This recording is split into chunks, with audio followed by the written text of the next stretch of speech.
Hello students, welcome back. So we have started with the electrochemistry. In the first video we have discussed about the electrochemical cell. Fine. So now let's see the differences between the electrolytic and electrochemical cell, as they both are different but comes in the electrochemistry only. So let's see electrochemical cell. First is that here chemical energy gets converted into electrical energy. Okay, and here electrical energy converts into chemical energy. Fine. Second, here it's a redox reaction is spontaneous one. Here redox reaction is non-spontaneous.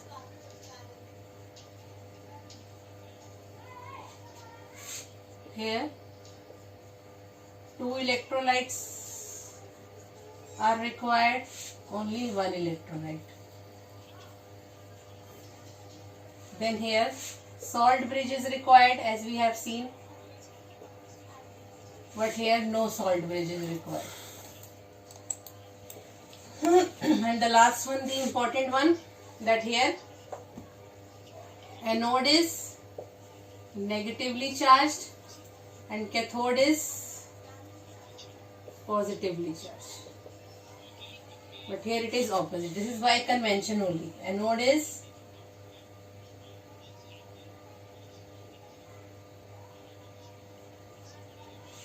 positively charged, as it's connected to the positive terminal of the battery, and her cathode is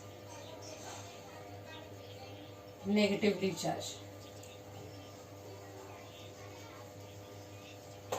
So these are the main differences. Fine. I hope it's clear to everyone. You can write on your own in detail as well. Fine. Just explain the points and then you have to write it.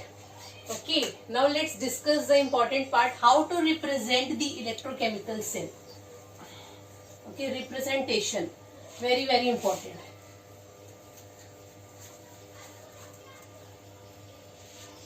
How to represent an electrochemical cell.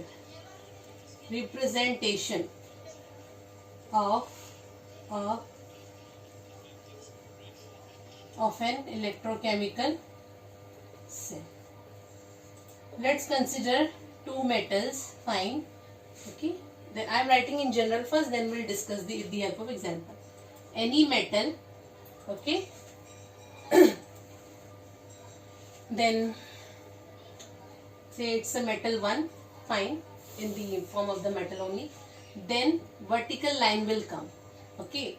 Then metal ion of the same metal. Let's say M1. And then in bracket its concentration will come, that is C1. Fine. Now this single vertical line, it represents the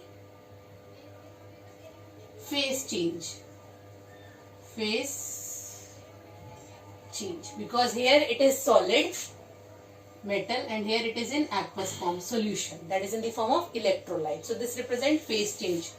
Then after this double line will come. This represents salt bridge. Because every time you can't make that particular diagram big one to represent the electrochemical cell. So that's why this is a short representation is there. Okay, every time we can't make the diagram. So this is why that representation has been given by convention. Then salt bridge. Now next, what will come? Metal 2. Ionic form. Its concentration C2. That is aqueous here. Then single. Again phase change. Then metal 2 in the form of solid. Now, how to decide that which metal will come on left hand side and which metal will come on the right hand side? Okay, this we have studied. We have studied the memory aid, ABC, anode, bridge, and then cathode. It means this side anode and this side cathode. And in between the bridge is there. Fine. And then how to find out which is the anode, which is the cathode. We know that at anode always oxidation takes place. Then at cathode always reduction takes place. This we can easily find out by observing the change in the number of electrons, at which metal is getting oxidized, which metal is getting reduced. Fine. So accordingly you can write. Once you have identified which one is the anode or which one is the cathode, then it's easy to write down this. Fine. So from the process, from this electrochemical cell, you will come to know. So let's take the example of that Daniell or galvanic cell which we have studied. So this is how you have to represent. First the metal will come, which is at anode, then its ionic form in the and then concentration in the bracket, whether it's 1 molar. Only under standard condition it is 1 molar, otherwise concentration will keep on changing, 0.01, 0.1, any concentration can be taken. Fine. Then salt bridge, 2 vertical lines represent the salt bridge. Then the second metallic form of the metal, and then ionic form of the metal, then its concentration, and then the metal will come. So let's write down according to this. Let's take the example, okay, of that galvanic cell.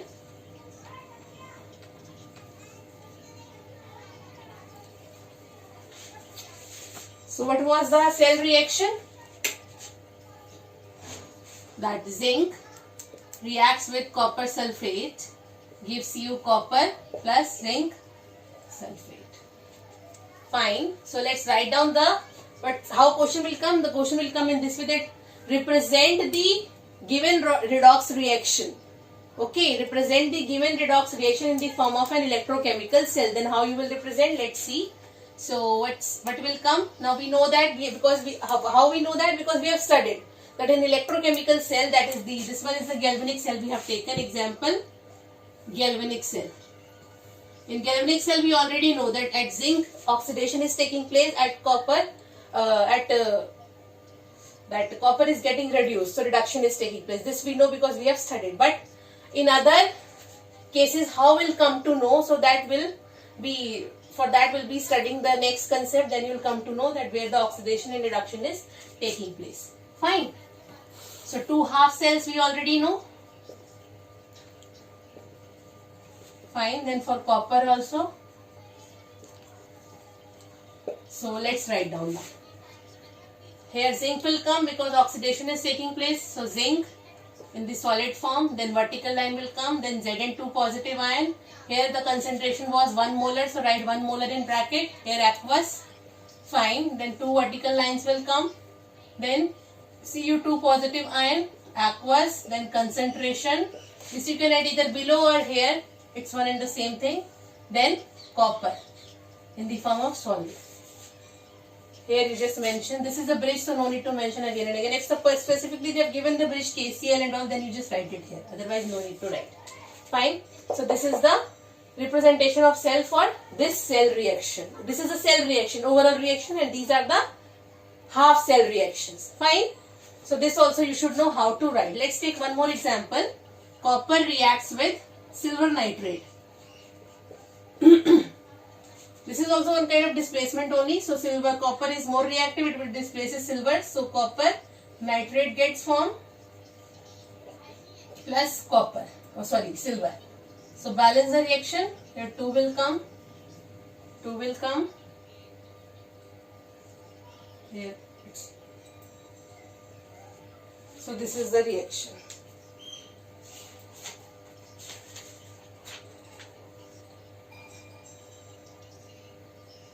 Okay, here 2 will not come because it's only 1 copper. Fine. So let's write down the 2 half. Cu copper is getting oxidized here. And silver is getting reduced from silver ion. So 2 silver ions are getting reduced to silver by the gain of electrons. We have balance. Okay, this will learn again to balance because 1 silver is gaining 1 electron. So here are 2 electrons, so 2 silver ions are required. That's so the reaction is balanced. Accordingly, you just write down the 2 half of the reaction. So let's write down the cell for this. So what will come here? We know that Left hand side oxidation takes place. So oxidation, it means copper is getting oxidized. So Cu will come. Let's say here concentration is again 1 molar. Fine. Standard conditions. Single, then copper 2 positive, aqueous, then 1 molar gives you, then salt bridge will come, then silver ion will come. Here you will not write 2. Here stoichiometric coefficient, no need to write, only you just mention the simple ion. Fine. Aqueous, 1 molar, single, then silver, solid. So this is how we represent the electrochemical. So it's very easy, only you need to remember that memory at ABC and then lone one. That left, oxidation, negatively charged and anode. Fine. So it's very simple. This is a general representation for any metal and then accordingly you just modify yourself. Reaction will be given overall. Half you should know how to write. You just find out where the oxidation reduction is going on and then accordingly you just mention the cell. Fine. So I hope it's clear to everyone. It's very easy and direct question will come in the exam that write down the representation of the cell for the given cell reaction. Fine. Okay. So in the next class we'll start with the next topic, that is electrode potential. Okay. Till then, thank you.